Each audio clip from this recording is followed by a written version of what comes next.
Welcome to Webster Farms. Today I'm going to try to put a fence around my elderberry orchard. I put in 400 elderberry plants last spring and the deer just totally wrecked them. In fact, I've got to replace about 100 of them. So I bought some T-posts, 8 feet long.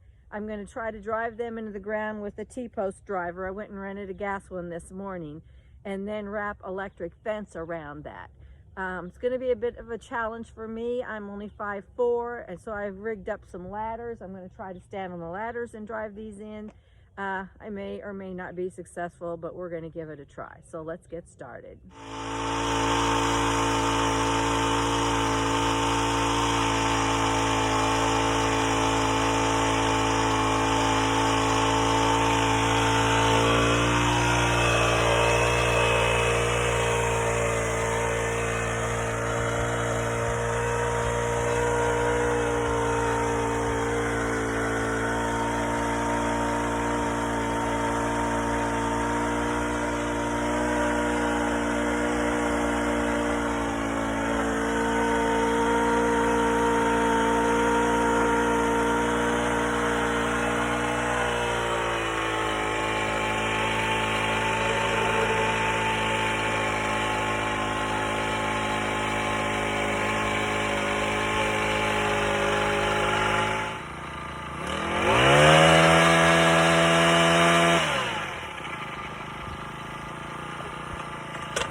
One down, 14 to go.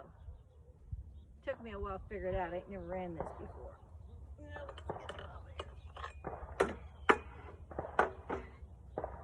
Okay.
Okay, all the posts are in, but gotta tell you the truth, I'm tired. Time for a break, get my supplies rounded up for putting the tape and the polytubing on and setting up my solar charger. We'll finish that, but right now I think I'm gonna take a little snack break. We'll be back later. Well, I got everything done. This is the second day. I was just wore out yesterday from putting those poles in, but I wanted to share with you what I've done and got it finalized. So, okay, project is finished, ready for firing up. I have to wait a couple of days and let my charger sit in the sun because it's brand new to get the full amperage. But I've got all of the fence up now, and I wanted to share that with you and show you some of the actual plants themselves. I ended up putting in 5 strands. I have 3 on the bottom and 2 up higher on these 8-foot T-posts. And what I did was use these plastic offsets that I bought at the local farm supply here that work great. We've used them before on hogs. So those are spaced on every pole. It sagged in a few spots. I placed my poles 35 to 40 feet apart. So what I did was take some shorter ones just for the lower few strands that we use on our cattle. and that helped quite a bit. Here you can see some of the plants. They've still got some green growth on them. Actually, it's probably new growth. It's been so mild here. But the deer have just went in and really ravaged them. I have 6 rows of elderberries, a combination of Ranch, Adams, Bob Gordon, and Wildwood. And then I'm going to start filling in the losses with a native one that I have in another pasture that's been established for several years. I actually believe it's an Adams. I planted it about 20 years ago, and I can't remember for sure, but I think it's an Adams. So that's what I'm going to be using, taking cuttings and filling in. You can see I've got irrigation line on every one of my rows with the drip tubing, and I elected to put it up off of the ground so that we could clean around the plants and see when it was not working. But up here I have all the connections, and I made 4 of the strands with gate handles so I can open them up to get my lawnmower in there. I have a big rider to clean everything and mow in between the rows.